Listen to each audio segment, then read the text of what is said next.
Buenas tardes. Terminábamos el otro día haciéndonos algunas preguntas sobre el futuro de la humanidad y sobre el futuro de las relaciones entre los seres humanos y la inteligencia artificial que va surgiendo, haciéndonos la competencia y, según algunos, parece que queriendo de alguna manera atraparnos y dominarnos. No sé qué futuro nos espera por ahí, pero esa es la realidad de un mundo que con las nuevas tecnologías pues va desarrollando precisamente esas capacidades de las máquinas para pensar, no sabemos si decidir al modo nuestro o de una forma distinta.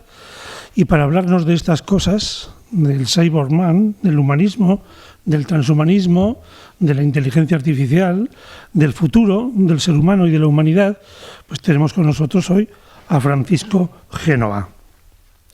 Él tiene hecha su tesis doctoral precisamente sobre esta problemática y trabaja en la Fundación San Valero. Es profesor también en el CRETA, en el Centro de Estudios de Teología de Aragón. Y hoy lo vamos a escuchar con hambre de saber y de resolver esos interrogantes que nos vamos haciendo. Así que, Francisco o Paco, para los amigos, vamos a estar muy pendientes de lo que nos digas. Y te agradecemos mucho el que hayas aceptado querer venir aquí con nosotros para intercambiar tus conocimientos con nuestras pobres opiniones y con nuestros interrogantes. Bueno, interrogantes, la verdad es que hay muchos. Como muy bien decía José Alegre, estamos en un momento de cambio, en un proceso, y precisamente cuando uno está dentro de los cambios, pues cuesta tener perspectiva y saber las consecuencias de lo que ocurre alrededor.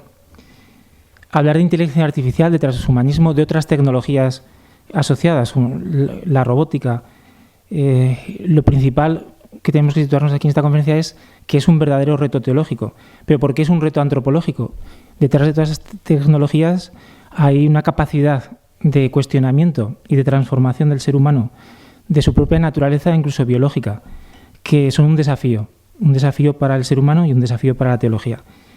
Algo que no es tan obvio y porque, por lo tanto, intentaré justificar.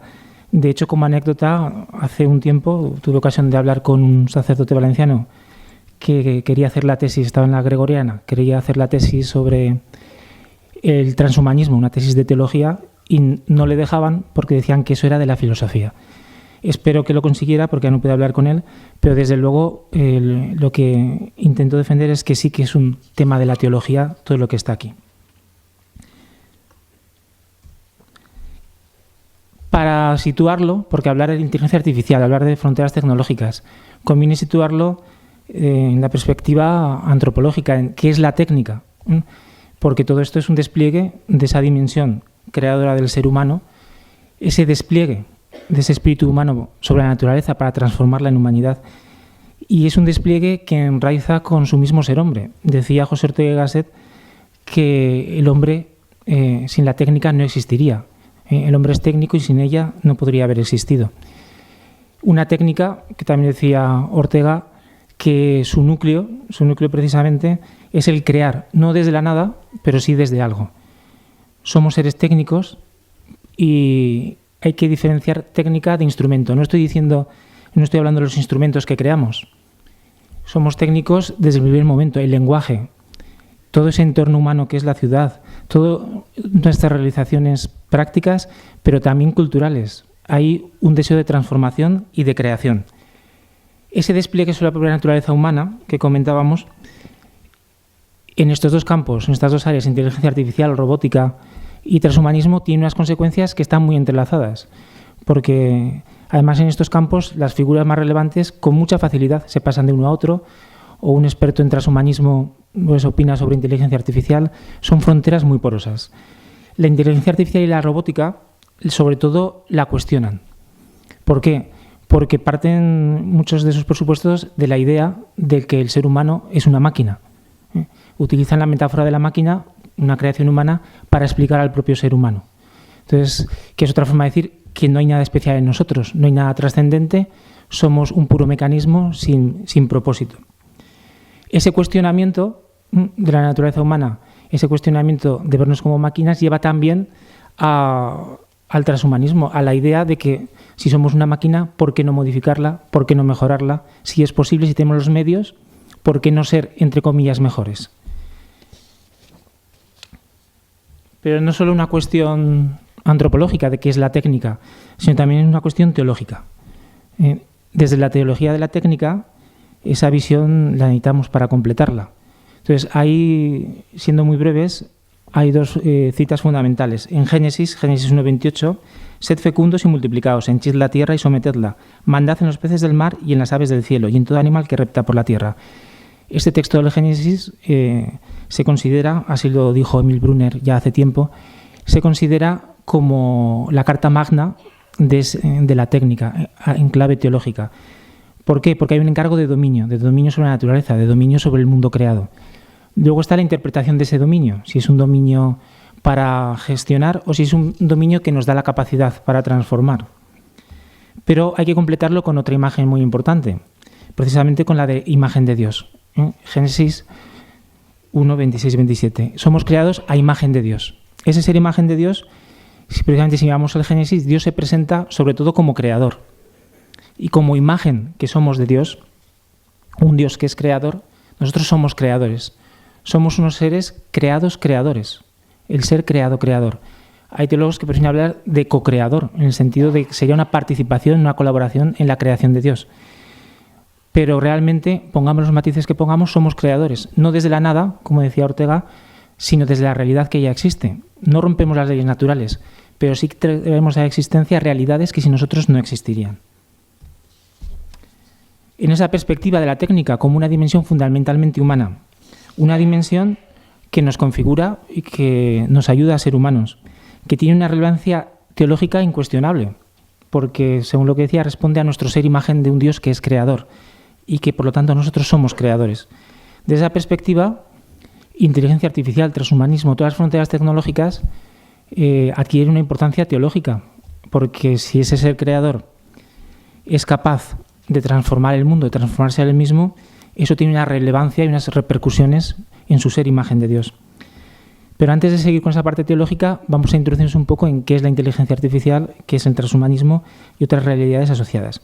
Hay dos definiciones muy sencillas. La primera es típica de un manual de inteligencia artificial que pone el acento en la computación de diferentes tareas y que es una definición que puede servir para lo que es la inteligencia artificial normal, la real, la que existe. La segunda definición pone el acento en la equiparación con el ser humano. Dice Marvin Minsky, que es uno de los grandes personajes en esto, que la inteligencia artificial es la ciencia de construir máquinas que realicen tareas que requerirían inteligencia si fueran llevadas a cabo por seres humanos. La gran comparación es eso, por seres humanos, porque el objetivo que tienen quienes definen esta postura es que la inteligencia artificial es un camino para reproducir seres tan inteligentes como nosotros y mayor incluso, con mayor inteligencia. La inteligencia artificial, la clasificación clásica es la de John Searle, un filósofo, que distingue entre inteligencia artificial débil y la fuerte. La débil es la real, la que existe, la que podemos utilizar y hoy día conocemos y en el fondo la que siempre se ha desarrollado, que es pues, los típicos sistemas que desarrollan una tarea concreta, reconocimiento facial, los buscadores de Google, Amazon. Todos esos sistemas estarían dentro de esto. Todo lo que existe hoy estaría englobado dentro de lo que es inteligencia artificial débil. La fuerte es un deseo, es el deseo de equiparar esa inteligencia de las máquinas a la inteligencia humana o incluso superarla.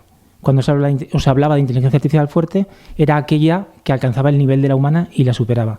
Pero actualmente hay otra clasificación que es la que se está imponiendo, que es en esas tres: la limitada, la general y la superinteligencia. La limitada equivale a lo que Searle decía débil, que diríamos, todos los sistemas de inteligencia artificial que existen actualmente están ahí. La general ya estaríamos con el alcance del nivel de la inteligencia humana. Eso no existe. Y la superinteligencia, porque puestos a poner retos, se habla ya de superinteligencia. No ya alcanzar una máquina al nivel de la inteligencia humana, sino que la supere. Y de hecho muchas veces no se dice superinteligencia artificial, los autores prefieren decir simplemente a secas superinteligencia. ¿Por qué? Porque al no existir un nivel biológico comparable, al no existir un nivel humano, para ellos no tiene sentido hablar del artificial, es superinteligencia a secas. También es importante comentar con lo de la inteligencia artificial que no es un nombre que no se ha cuestionado. De hecho, desde su origen, en la conferencia de Dartmouth en 1956, John McCarthy, profesor en aquel entonces ahí en esa universidad, planteó ese nombre de inteligencia artificial, algo que hasta entonces más bien se denominaba como simulación en ordenadores o denominaciones parecidas. Triunfó, pero no fue unánime, porque siempre ha habido una corriente que se sigue manteniendo y que prefiere hablar de inteligencia de las máquinas, que la comparación con la inteligencia humana es un error. Ellos dicen que igual que no decimos que un avión vuela artificialmente o es un pájaro artificial, pues no tiene sentido decir o hablar de inteligencia artificial, porque la inteligencia artificial, la inteligencia de las máquinas que dicen ellos, si se consigue será de otra manera, no pensando como piensan los seres humanos. Entonces, su idea principal es separar, que tengamos claro que su búsqueda no es imitar lo humano, sino conseguir algo distinto con los mismos resultados. También ha habido detractores, hay algunos clásicos importantes, pero muy importante decir que estos detractores que cito aquí no se oponen a la idea de que el ser humano sea reproducible, sino a los métodos utilizados, a la idea de que se puede reducir el pensamiento humano a un algoritmo, que se puede al fin y al cabo pues simplemente mediante un programa alcanzar el nivel de la inteligencia humana. Es eso a lo que se oponen, ¿de acuerdo? Pero estos, por ejemplo, Joseph Weizenbaum, estaba en el MIT. El MIT es el Instituto Tecnológico de Massachusetts, uno de los corazones de la inteligencia artificial en Estados Unidos. Él se asustó mucho cuando desarrolló el programa ELIZA, un programa en el fondo sencillo, como si fuera un psicoterapeuta, uno le hace preguntas y él responde. Se pueden encontrar simulaciones en Internet parecidas o incluso mejoradas. Es fácil simplemente componer programa ELIZA. Y se encontró y se asustó de que muchos de sus alumnos, compañeros, que hablaban, entre comillas, con ese programa, se enganchaban. Les gustaba hablar con él, sentían que les escuchaba, querían hablar a solas. Y Joseph se asustó y empezó a ser muy crítico y a decir, cuidado con lo que estamos haciendo, porque a ver si vamos a crear una relación con las máquinas que cuestione nuestra humanidad. Y este era un científico del MIT. Hubert Dreyfus, sin embargo, era filósofo, también comenzó en el MIT y precisamente su contacto con los personajes importantes que por ahí deambulaban en inteligencia artificial le hizo cuestionarse muchas cosas. Y cuando una corporación norteamericana, la Random, le pidió un informe sobre las posibilidades que como filósofo veía en el desarrollo de la inteligencia artificial, fue muy crítico. Ahí está el título del informe, se puede consultar en Internet, y lo comparó con la alquimia. Y cuestionó el rigor científico de todos esos científicos de la inteligencia artificial y de sus planteamientos. Incluso él pensaba que realmente estos científicos no seguían el método científico y que incluso no admitían críticas y que se enfadaban mucho con cualquiera que les pusiera alguna de ellas. John Searle, es el filósofo que sacó esa denominación entre fuerte y débil, y de un argumento que se llama el de la habitación china, que él decía, estoy yo o cualquiera encerrado en una habitación, me pasan una pregunta en chino y yo tengo a mi disposición todos los manuales para, sin saber chino, buscar la respuesta que pueda corresponder con esa pregunta y la suministro. Y él decía, eso es lo que hace un programa. Maneja símbolos, pero no tiene ninguna conciencia, no hay ninguna inteligencia detrás de eso. Los críticos con su argumento le dicen que eso que él está diciendo lo hace una neurona y que una neurona humana tampoco tiene una conciencia de nada. Roger Penrose, un físico británico, también ha utilizado argumentos para tratar de convencer de que no es posible lo que se intenta hacer por los métodos de computación, y se ha referido tanto a argumentos de mecánica cuántica como de biología, como matemáticos, como el teorema de Gödel, que nos viene a decir que en todo sistema hay afirmaciones que no se pueden demostrar dentro del propio sistema, que requieren unas intuiciones que no podemos programar. Luego, el de la biología, pues es un elemento que normalmente se deja siempre de lado. Cuando se hacen simulaciones de neuronas, la pregunta que se hace es, pero esas neuronas, estamos hablando del fenómeno de la vida, ahí hay vida. Y lo que simulamos no es vida. Es necesaria la vida para el pensamiento, es necesaria la vida para la inteligencia, para la conciencia. Y muy ligado a todo esto que decíamos de la inteligencia artificial está el transhumanismo.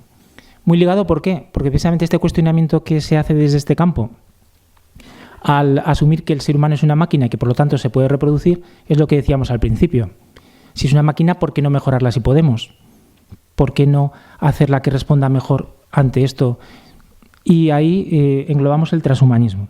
El nombre se debe al biólogo Julian Huxley, hermano de Aldous Huxley, el escritor de Un Mundo Feliz, y nieto de un colaborador de Charles Darwin, un colega que apoyó la tesis de la evolución. O sea, era una familia pues metida a fondo en todos estos temas de la biología y de las posibilidades del ser humano. Y él dio esa definición que tenemos ahí: si lo desea, la especie humana puede superarse a sí misma.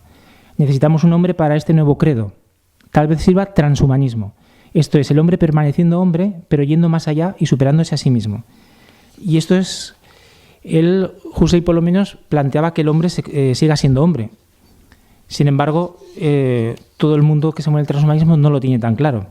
Y de hecho, incluso tanto desde la inteligencia artificial como del transhumanismo se plantea que los seres humanos lo que tienen que hacer es dar paso a la siguiente etapa de la evolución. Estaríamos nosotros manejando la evolución en este momento, estaría en nuestras manos, y nuestra misión sería dar paso al siguiente paso evolutivo, lo cual supone a su vez acabar con lo que entendemos hoy día como ser humano.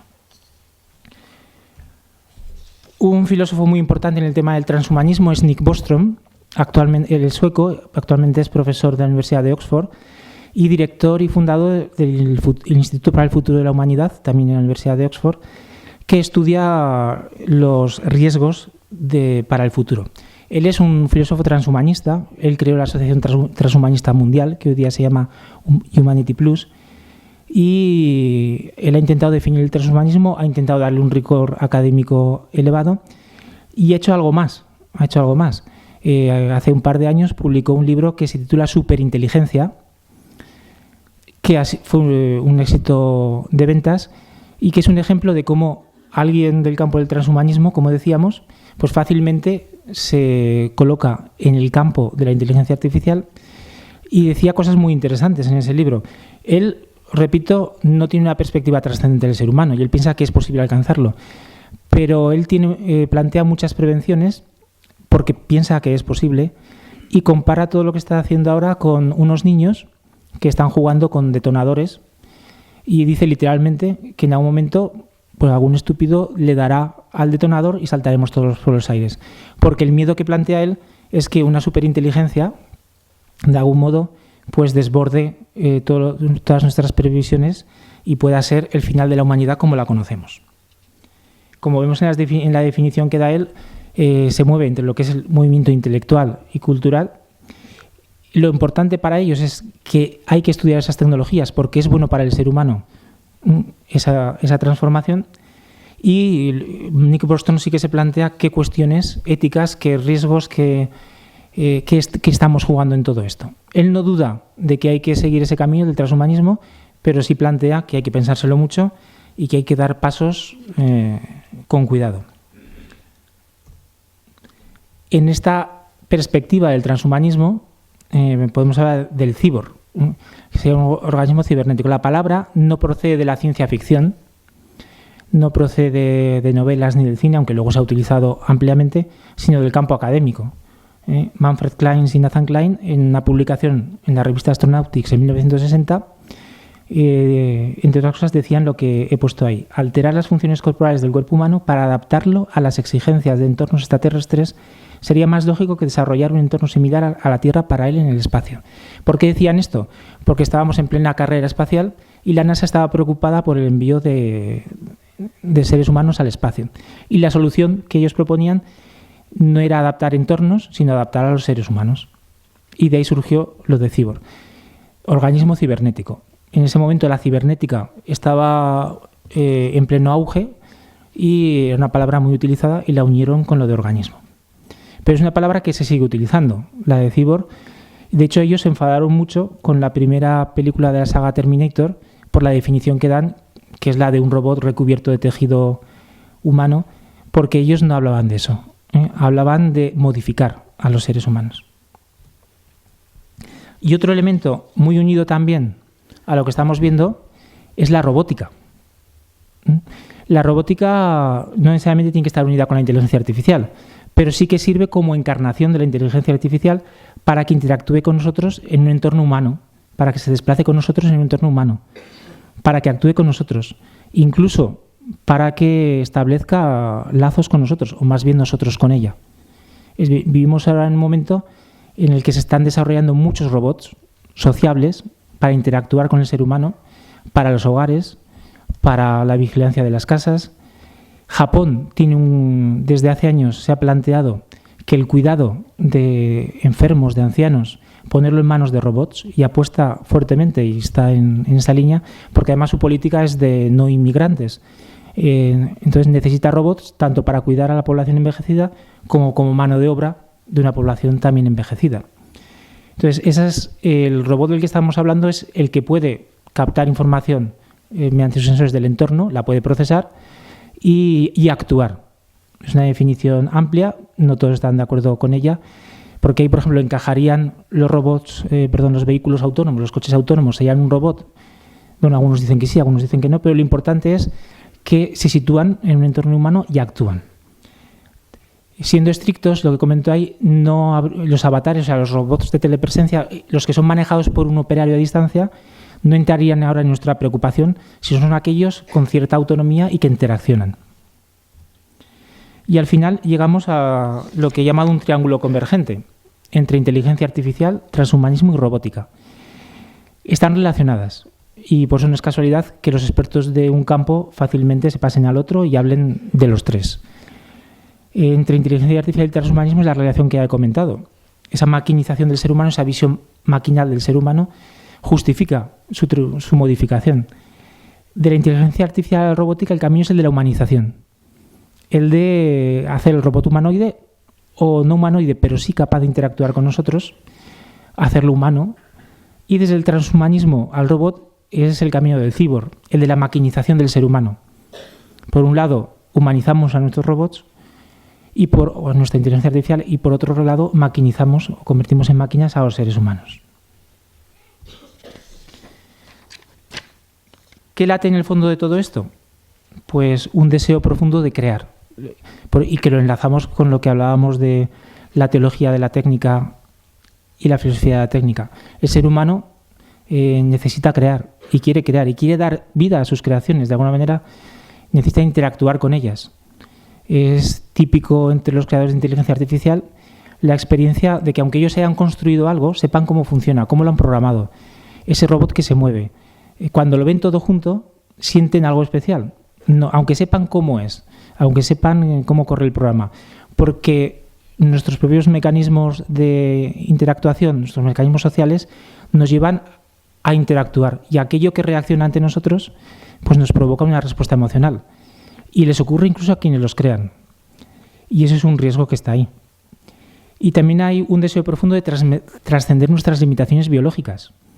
En el transhumanismo hay un traspaso de la trascendencia a trascenderse inmanentemente, a que esa trascendencia sea algo inmanente. No esperar un futuro escatológico en Dios, sino transformar el mundo, transformar a nosotros mismos de tal manera que nuestra vida se prolongue, de que tengamos expectativas siempre intramundanas.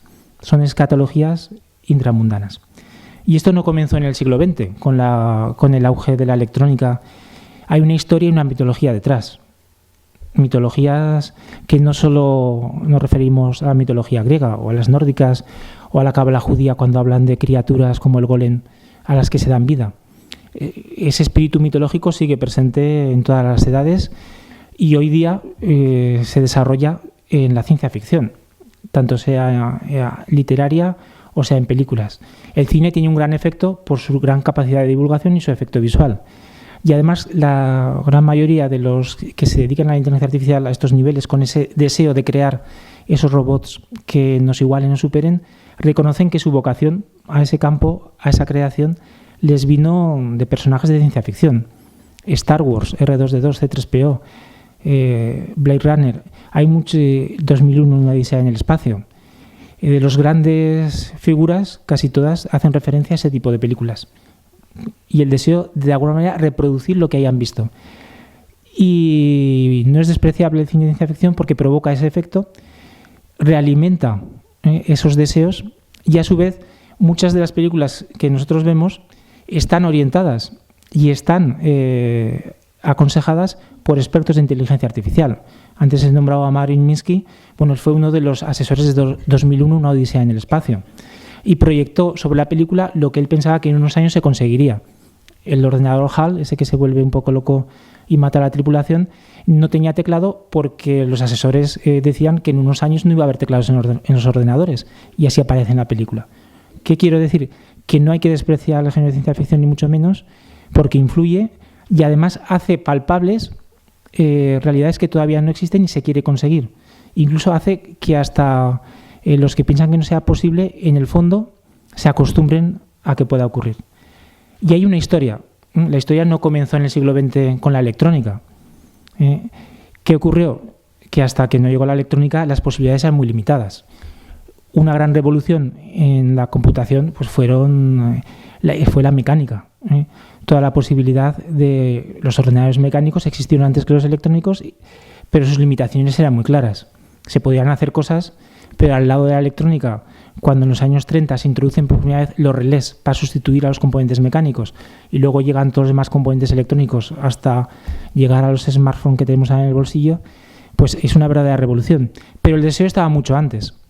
Y en los siglos anteriores había habido mucha gente soñando con todo esto, pero que no tenía los medios posibles.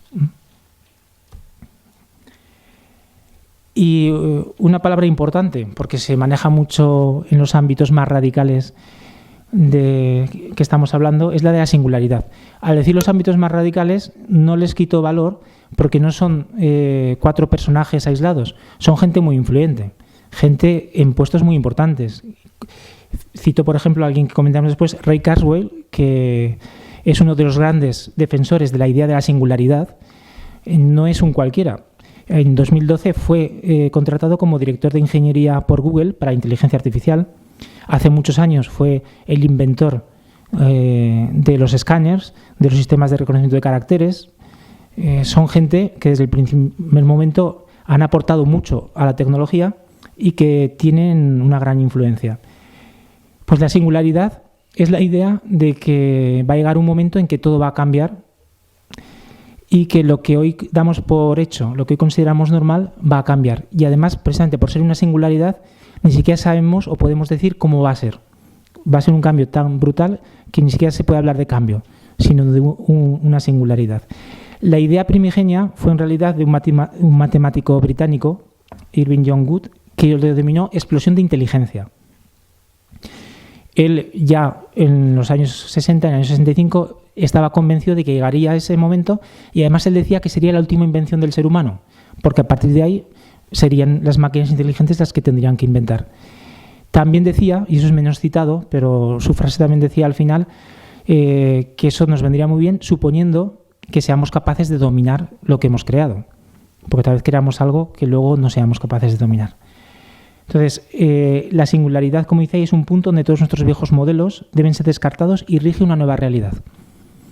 Y es un término muy utilizado.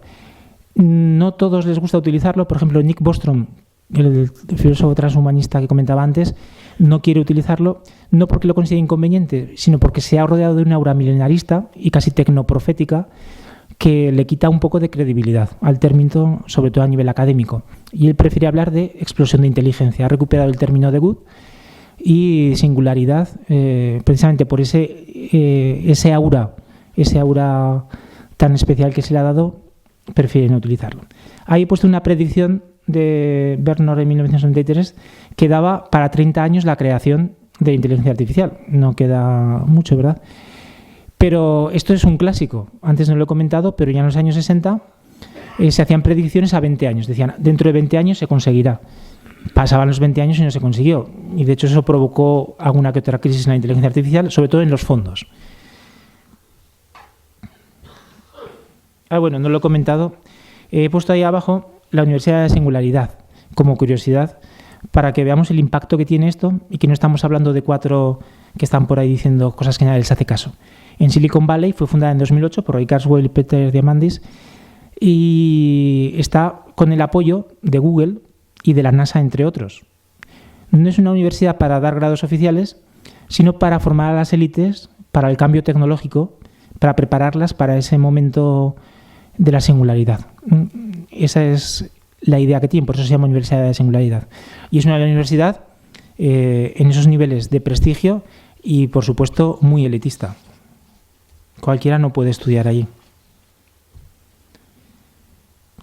Unido a la idea de la singularidad está lo que Robert Geraci, un antropólogo norteamericano, denomina inteligencia artificial apocalíptica. Él es antropólogo y ha estudiado estas figuras. Ray Kurzweil, Marvin Minsky y Hans Moravec son 3 figuras claves en la historia de la inteligencia artificial y nos plantean ideas como que será posible descargar cerebros en ordenadores. Ellos parten de que nuestra personalidad, lo que somos, pues se corresponde con nuestras conexiones neuronales, con el estado de nuestro cerebro en cierto momento, y que si somos capaces de copiarlo y de reproducirlo, y ellos dicen que incluso de volcarlo en ordenadores, pues nuestra personalidad estaría salvada. Sería como resucitar en un ordenador o en un cuerpo de robot. Y ellos lo plantean como una idea de no morir nunca. Quienes son muy críticos con esto dicen como elemento que es casi que puede parecer casi impensable, que toda esta materialización, todo este negar cualquier trascendencia al ser humano, negar ese incluso dualismo de cuerpo-alma, pues al final acaba en un nuevo dualismo, porque al final el ser humano se reduce a información que yo puedo extraer y que puedo utilizar en otro sitio. Con lo cual, en el fondo, volvemos a un dualismo. Stephen Hawking y Bill Gates se hicieron famosos sus advertencias hace muy poquito, 2014-2015, que advertían de cuidado qué estamos haciendo y a dónde podemos llegar con lo que estamos haciendo. Trascendió mucho en los medios de comunicación porque son ellos, porque tienen un nombre y cuando ellos dicen algo, bueno, pues trasciende. Pero eso no comenzó con ellos, eso comenzó mucho antes. Siempre ha habido voces críticas, voces que han cuestionado y que se han preguntado a dónde vamos y que se lo siguen preguntando. Y en todo esto se mezclan ensoñaciones, se mezclan ideas de lo que puede llegar a ser, de lo que no puede llegar a ser. Pero algo que es importante es no olvidar que, aunque no compartamos o estemos convencidos de que aquello que plantean no se llegue a conseguir, en el camino, ese camino hacia ese objetivo, que aunque uno pueda pensar que no se alcanzará, se abren muchas sendas laterales. Por esos caminos y con ese interés se abren sendas que pueden ser también por sí mismas muy peligrosas. André Robinet, un filósofo francés fallecido hace poco, el año pasado, decía que incluso aunque todos estos esfuerzos no lleguen a buen término, al final habrá un cambio en el ser humano. Ruiz de la Peña, uno de los teólogos españoles importantes del siglo XX, él estaba convencido de que todas estas perspectivas no se iban a cumplir, pero sí le preocupaba que a fuerza de convencernos de que somos como máquinas, pues acabemos comportándonos como tales. Aunque no hagamos esa máquina superinteligente, pero sí se modifique de tal manera la visión sobre nosotros mismos que nosotros mismos cambiemos y queriendo construir la máquina inteligente acabemos construyendo a nosotros mismos como máquinas. Eso es algo que está presente y es un riesgo real. ¿Por qué? Porque la inteligencia artificial ya está aquí, y hace mucho tiempo. Pero al nivel que digo, al nivel de la inteligencia artificial débil, la limitada, que es la que existe, pero por sí misma ya es suficiente para cuestionarnos. No hace falta que se realice nada de esas profecías. Hay un teorema de Tesler. Larry Tesler es un científico, un informático, que fue al que debemos lo del cortar, copiar y pegar, fue el que lo desarrolló, y decía que la inteligencia artificial es cualquier cosa que no se haya realizado todavía. ¿Por qué? Porque tenemos unas perspectivas tan elevadas que cuando se realiza algo, pues cómo funciona eso todavía no es, pero está ahí. Cuando manejamos los buscadores, cuando compramos online, los asistentes de los Apple Siri o Google Now en Android. Está ahí. Cuando utilizamos los robots aspiradores, no son de inteligencia artificial, pero se desarrollaron gracias a investigaciones en robótica que se hicieron en el MIT. Lo que pasa es que los profesores que las desarrollaron son emprendedores y luego montaron su propia industria, su propia empresa para comercializar y obtener beneficios. Facebook también está detrás de todo esto. Sobre todo Facebook apuesta por la realidad virtual. Ha comprado las empresas punteras en realidad virtual.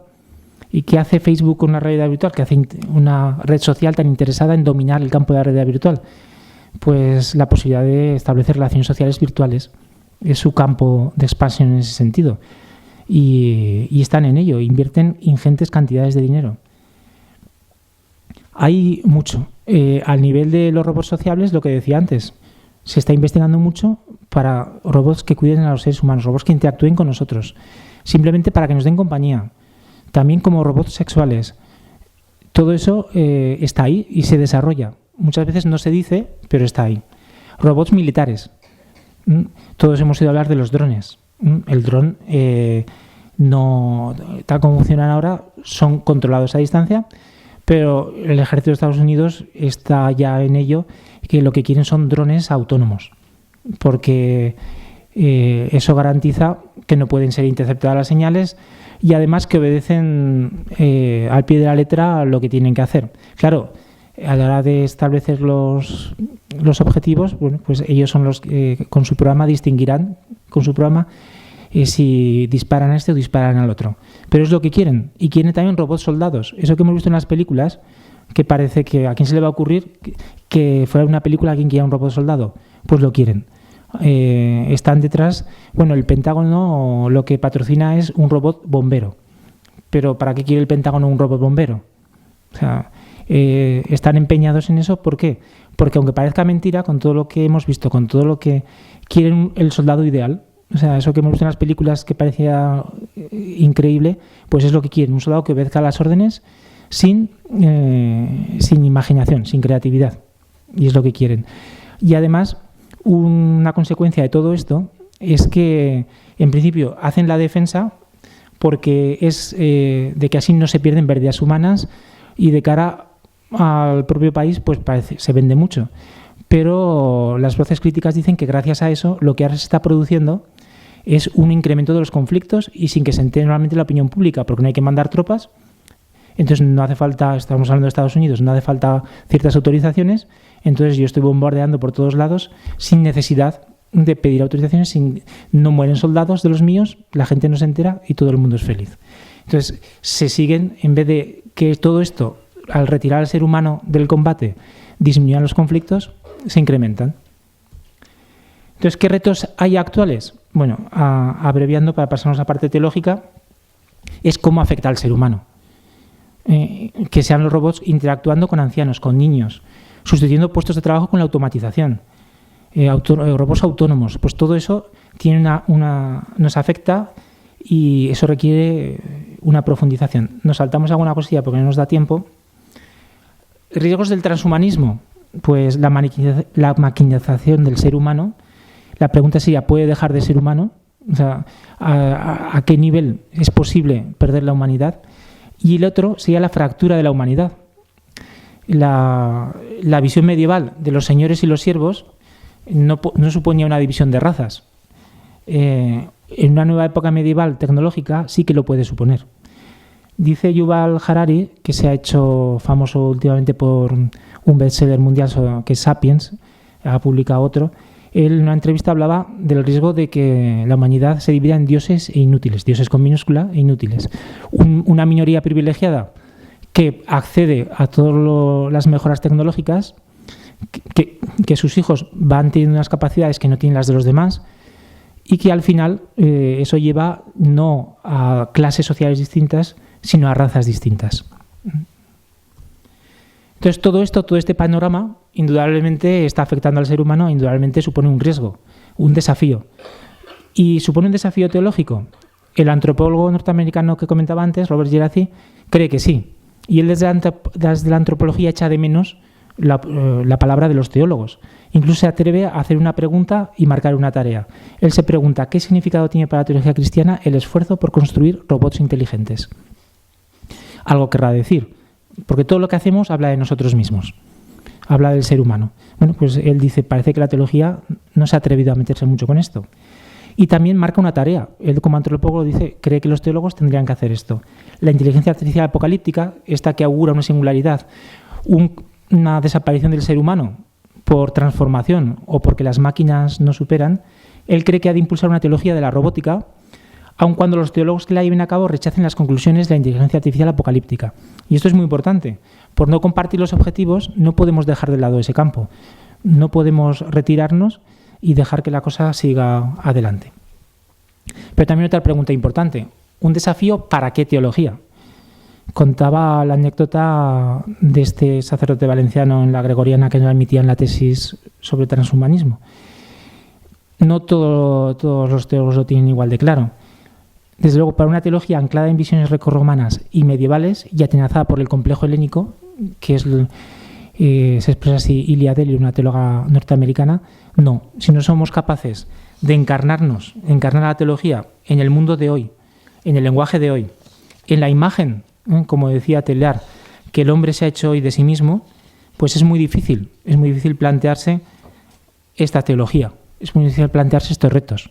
Si hablamos en términos de una cosmovisión, de un mundo que ya no existe, un mundo estático, fijo, un mundo muy pequeño y limitado, pues será muy difícil responder a estos retos. Nuestro mundo ya no es aquel mundo fijo y estático, es un mundo marcado por el dinamismo, por la evolución, por la capacidad creadora del ser humano. Entonces, si vamos con unos modelos antiguos, estaremos traicionando lo que queríamos hacer. Hay una fidelidad fundamental que tiene que ser tanto al mensaje como al destinatario. Y hay un medio que nos permite llegar al destinatario. Cuando utilizamos medios de otra época, utilizamos lenguajes que ya no sirven, estamos traicionando tanto al mensaje como al destinatario.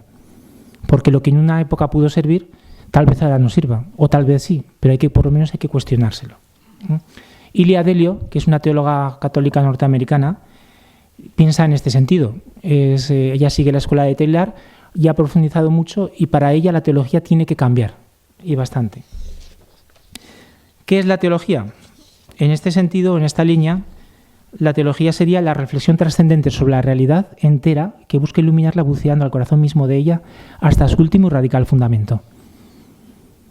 Claro, ese último y radical fundamento, que normalmente utilizamos la palabra Dios para referirnos a él, para nosotros los cristianos tiene un rostro personal, el revelado en Jesús de Nazaret. No es una fuerza ciega, no es un espíritu que va por ahí, es personal y se nos revela su rostro en Jesús de Nazaret.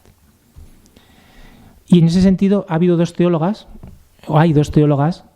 muy diferentes, pero que se han situado en la línea de una teología nueva para un tiempo nuevo, que son Anna Foerst, que es una teóloga luterana alemana, que ahora está en la Universidad Católica Franciscana de Estados Unidos, e Ilia Delio, que es una teóloga norteamericana, que está en la Universidad de los Agustinos, en Filadelfia, y las dos son muy distintas y por métodos muy distintos, pero las dos representan una teología valiente y humilde, y que se atreve a ir a las fronteras y que se atreve a encarnarse en ellas.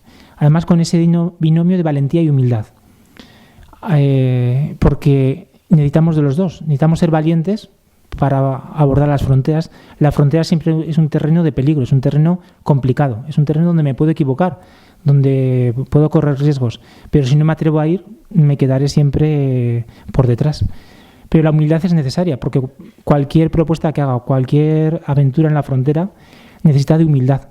¿Por qué? Porque me puedo equivocar. Cuando un teólogo propone algo, tiene que ser humilde. Él tiene que decir lo que cree que tiene que decir, pero se puede equivocar y tiene que reconocerlo y mantener esa humildad, sin la cual uno acaba en el orgullo intelectual.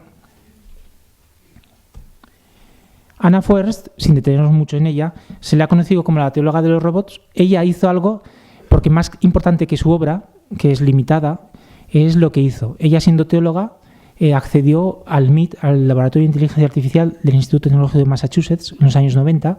Rodney Brooks, un personaje importante en este campo, que es el que está detrás de los robots aspiradores en su origen, porque fue una manera de comercializar sus desarrollos en laboratorio, a pesar de ser una teóloga, y este Ronnie Brooks no es creyente, es ateo, le pareció interesante que estuviera ahí y que podría aportar algo. Y estuvo prácticamente una década en el MIT, pero lo pasó muy mal. Le criticaban desde la teología, sobre todo en la Facultad de Teología de Harvard, con la que colaboraba, y le criticaban en el MIT. En el MIT no aceptaban que una teóloga estuviera en la institución. Decían que ahí no pintaba nada una predicadora, alguien que viene aquí a hablarnos de Dios, cuando aquí es un templo de la ciencia, no de la religión. Pero ella se mantuvo ahí, estuvo, aunque al final tuvo que irse. En el MIT no la querían, no querían una teóloga, y fue cuando acabó en la otra universidad. Y ella planteaba como algo fundamental el situarse en esas fronteras.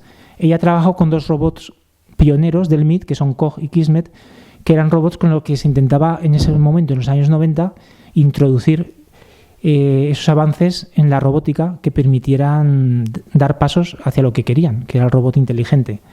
Para ella, los seres humanos somos homo narrans, somos contadores de historias, somos narrativos, y ella defiende que en esas narraciones que formamos, los robots del futuro tienen que formar parte. Incluso ella defiende, que es algo con lo que no estoy de acuerdo, que habrá que conceder el estatuto de persona a esos robots.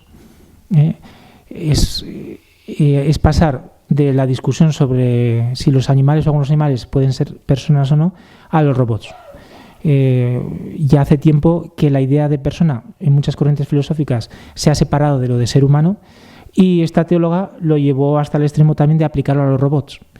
Mi crítica a ella es en el sentido de que, a fuerza de separar el concepto de persona de ser humano y de decir a quién se lo aplicamos el concepto de persona, al final despersonalizamos a algunos seres humanos y justificamos según qué acciones sobre seres humanos a los que podríamos ya no considerar personas. Y para ella es muy importante también la ciencia ficción, y de hecho ella la utiliza en sus clases y considera una inspiración. Y en sus textos, en sus artículos, hace muchas referencias a ella. Ilia Delio es distinta. Ella se ha movido más académicamente, y ella sí que tiene una obra extensa e interesante. Tiene poco traducido, pero ha escrito mucho. Traducido al castellano, pero ha escrito mucho. De hecho, en una de sus últimas obras, directamente lo que hace es, como ella quiere eliminar ese complejo helénico que habla, esa metafísica griega de la teología, intenta hacerlo a través de la mecánica cuántica.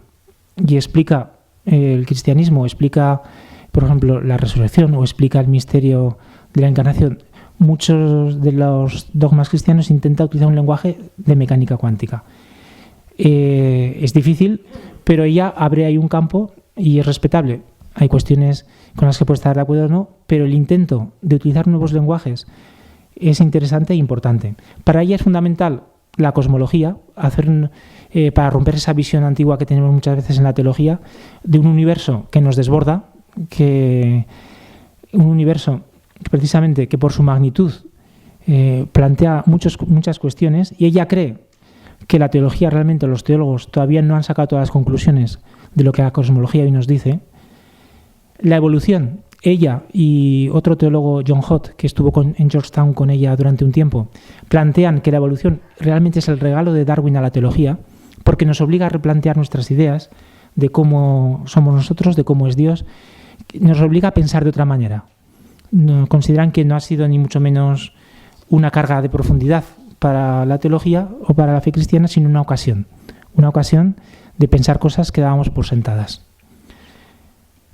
Claves de su cristología en la línea de Taylor, que enlaza también con Pablo y su escatología. Pues ella define a Cristo como la unión de la humanidad y creación con Dios. Y a partir de ahí enlaza su cristología, y en la línea con Taylor, pues ella habla de que somos Cristo en evolución y que tendemos a esa unión con Cristo. Bueno, lo dejamos. Bueno, sí que lo voy a poner. Ahora me he ido. Bueno. Esto, lo iba a quitar, pero lo vamos a ver. Ella, en ese esfuerzo, dice, si se escribiera el Génesis, ahora, en nuestro contexto cultural y científico, ¿cómo lo podríamos escribir? Y ella se atrevió a hacerlo así. Dijo, en el comienzo estaba Dios, lleno de poder y misterio, y Dios articuló un verbo, y el verbo estalló en una pequeña, caliente y densa esfera de materia que dio origen a fuerzas y campos, quarks y partículas, todas unidas como una única hebra de hilo. Es interesante, lo iba a quitar, pero al final, porque es un intento de decir, pues bueno, con nuestro lenguaje, ¿cómo escribíamos el Génesis? ¿Es posible un transhumanismo cristiano? Pues para Fuers no, para Delio sí, con matices, dice según. Fuers es radical en eso, y yo creo que tiene mucha razón en un sentido. Ella, en la línea de la parábola de la cizaña y el trigo, pues dice, cuidado, porque queriendo mejorar, igual nos cargamos también lo que nos hace humanos. Fijándonos solo en un aspecto, queriendo quitar las malas hierbas, pues igual quitamos las buenas también. Y que ella piensa que no es tan separable. Y que luego que lo de mejorar es algo muy subjetivo. Claro, ¿qué entendemos por mejorar? ¿Qué es mejorar? ¿Correr más? ¿Ser más alto? O ser más bueno, o ser más solidario, o ser más fraterno. Porque cuando se habla de mejorar, se suele hablar de capacidades físicas e intelectuales. Pero el ser humano no se define fundamentalmente por sus capacidades físicas y mentales. Hay algo más y más importante. Sin embargo, para Delio sí, siempre que esa mejora vaya en la línea de lo que ella considera fundamental para mantenernos como seres humanos, imagen de Dios, que es el carácter personal, de seres personales, en nuestra individualidad y nuestra libertad, en la relacionalidad y nuestra capacidad para crear comunidad con los demás, de unión, y en la trascendencia, en la apertura a Dios. Claro, eso es muy fácil decirlo. Lo difícil es luego valorar eso cómo se hace, en los cambios concretos. Y además hay puertas que una vez se abren, no se cierran. No se cierran. Bueno, esto no lo vamos a saltar. El problema del mal. Esto es algo que está muy presente en la teología, que hay una palabra que a veces ha sido muy usada y muy mal usada, y el abuso a veces, bueno, pues da problemas, pero es una palabra de la que no se puede prescindir en la teología. Paul Tillich, un teólogo alemán que por oponerse a los nazis se refugió en Estados Unidos, hizo gran parte de su teología en Estados Unidos. No utilizaba mucho la palabra pecado, utilizaba más alienación, pero él mismo reconocía que no se puede prescindir la teología de ella. ¿Por qué? Porque la palabra pecado tiene algo que no tienen otras: la responsabilidad personal y colectiva. En el mal hay una responsabilidad personal, y eso es lo que nos dice la palabra pecado, que no se trata solo de algo que está ahí o de algo que surge, sino que hay decisiones personales y colectivas que están ahí y que provocan ese mal y que nos unen al pecado. Pero en todo este mundo hay una especie de rejuvenecimiento del mito del buen salvaje, del buen robot, del buen transhumano. Yo, para entender lo que quiero decir, suelo poner el ejemplo de Carl Sagan, es un cosmólogo de los años 80, la serie Cosmos, pues para los que éramos jovencillos entonces era algo que nos gustaba mucho ver en televisión, y él estaba muy entusiasmado con contactar con vida extraterrestre. Incluso creó un programa que se llama SETI para lanzar señales como diciendo estamos aquí. Pero otros que también se movían en ese campo, que se ha oído menos, decían, pues vamos a tener cuidado. Eso porque daban por supuesto de que una civilización más desarrollada tecnológicamente van a ser más bondadosos, más generosos, más pacíficos, y nos van a venir a ayudar y a ayudarnos. Y otros decían, por la experiencia humana, eso habría que cuestionarlo. Cuando una civilización con un nivel tecnológico mayor se ha enfrentado a una, o se ha encontrado con una menor, normalmente, a veces, incluso con buena intención, lo que han hecho es acabar con la otra civilización. Por lo tanto, se proyecta una idea de que a mayor ciencia, a mayor tecnología, vamos a ser mejores. Y eso es lo que ocurre también con todo esto. A mayor ciencia, a mayor tecnología, vamos a ser mejores. Entonces, nuestros robots van a ser mejores que nosotros. Nosotros que llevamos todo nuestro mal detrás, sin embargo, nuestras creaciones nos van a superar en valores, en no violencia. Y hay otra cosa que olvidan y que además, incluso algunos, en mi opinión, intencionadamente, porque muchos de estos investigadores se financian con fondos del programa DARPA, que es el desarrollo de proyectos para la defensa de Estados Unidos, y se financian de proyectos militares. Entonces son muy conscientes de que todos estos avances tienen aplicaciones criminales, en muchos casos, y militares. ¿Quién me garantiza que un desarrollo de inteligencia artificial o de robots pues no se utiliza con unos fines que no sean ni mucho menos benevolentes? Pensar que eso no se va a dar es mucha ingenuidad. Entonces, y eso se da, o sea, te hacen una presentación utópica y olvidan esa presencia del mal que la teología tiene que recordar, y sobre todo también como responsabilidad. También se da una nueva vivencia religiosa en todo esto, está claro. El ejemplo más claro que yo pondría sería el que ya he comentado de Ray Kurzweil, director de Ingeniería para Inteligencia Artificial de Google, que lo vive incluso con un marcado acento religioso. Lo que ocurre es que una religiosidad que no es cristiana, pero sí que es religiosidad. La escritura religiosa, la ciencia ficción o los escritos de algunos personajes especialmente significativos que se convierten como en Biblias. Lo sagrado, que es la máquina inteligente o el transhumano, ese ser mejor que nosotros, al que realmente se le adora, y esto tiene un nombre claro, que es se le convierte en ídolo y se le idolatra. Y se hacen gestos de adoración, se considera mejor que nosotros. La ruptura de la realidad, esa diferencia entre lo sagrado y lo profano, ese cambio de nivel, lo expresa muy bien la singularidad. El hecho de que cuando la máquina inteligente venga, pues todo va a cambiar y todo va a ser incluso mejor. Y la salvación, ¿cómo se plantea? Como unión con la máquina. La salvación la da la máquina y la salvación ya no es unión con la divinidad. La salvación en estos términos se plantea como unión con la máquina. ¿Qué nos salvará de la muerte? Convertirnos en máquinas o descargarnos en máquinas, o que nuestro cuerpo sea un constante cambiar repuestos mecánicos para que sigamos existiendo en la temporalidad, pero sin fin. Desafíos a la teología son preguntas que están ahí, que tampoco yo me atrevo a responder, que hay que plantearse, que hay que preguntarse. ¿Está el ser humano, a través de su tecnología, llamado a tomar parte en la edificación del futuro de la creación? Claro, esto incluso enlaza, en el fondo, con un debate que es clásico al final, que es de parte de Dios y que es de parte de nosotros.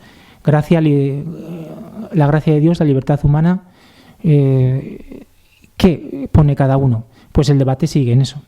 Forma parte de nuestro ser creado es la modificación de nuestra naturaleza y de la naturaleza entera. Ese encargo de dominio que nos ha dado el Génesis, esa carta magna de la teología de la técnica, supone también que el ser humano puede modificarse a sí mismo y que puede modificar a otros seres. Para los transhumanistas sí, para nosotros cristianos. Las mejoras, entre comillas, pueden afectar a nuestra apertura a Dios. Pueden potenciarla, dificultarla. Realmente, al final, la pregunta final, ¿es posible un camino de mejoras, entre comillas, que nos destruya como imagen de Dios? Karl Rahner y el propio Teilhard de Chardin también comentaban la posibilidad, que ellos esperaban que no ocurriese, de que la humanidad acabase convertida pues como en un grupo de termitas o de hormigas con una tecnología muy desarrollada, pero habiendo perdido esa chispa vital, ese ser imagen de Dios. Entonces, ¿es eso posible? Ojalá no. Pero aunque seamos salvados en el amor de Dios, la humanidad puede fracasar en el proyecto de Dios. Y para concluir ya, el gran desafío, en mi opinión, los anteriores son enormes, pero el primer desafío para la teología es ella misma, la propia teología, el atreverse a encarnarse en estas fronteras, el atreverse con estos lenguajes. Es difícil y sin duda problemático, pero encarnarse en el mundo, que además es un criterio fundamental para el cristiano, la encarnación. Sabemos que no se salva nada desde fuera. Sabemos que la levadura que fermenta la masa tiene que estar en la masa, no fuera de la masa. Sin ir a las fronteras, sin complicarnos nuestra reflexión, no podemos hacer nada. Decía Blaise Pascal en sus pensamientos que desgraciado el hombre que alguna vez en su vida no se ha cuestionado todo. No porque se tenga que mantener el cuestionamiento, sino porque si simplemente edificamos sobre columnas que no vemos, que han edificado otros, la consistencia de nuestro edificio deja mucho que desear. Tenemos que ser capaces de edificar nosotros también, no porque los otros lo hicieran mal, sino porque los otros lo hicieron en su momento, en su época, y valorar lo que hicieron no es mantener a toda costa lo que ellos hicieron, es ser capaces nosotros también de hacer lo que ellos hicieron. Esto es muy complicado, La historia de la Iglesia nos demuestra los problemas que hay al inculturar algo en un determinado lenguaje. En los primeros siglos de la Iglesia, para inculturarlo en la cultura grecorromana, pues hemos oído la cantidad de enfrentamientos, de problemas, de dificultades. Abrir esta perspectiva supone sin duda también un riesgo de problemas, de dificultades, de equivocarse. Cuando uno intenta hacer algo, pues eso decía la humildad. Seguro que nos equivocamos muchas veces, pero no es obra de un teólogo aislado, tiene que ser obra de la Iglesia. Los teólogos tienen que estar al servicio de la Iglesia y el teólogo no habla por la Iglesia, aporta su opinión, aporta su reflexión para ayudar a que la Iglesia pueda en cada momento ser fiel a su destino, a su mensaje y al mensajero. Bueno, pues ya está.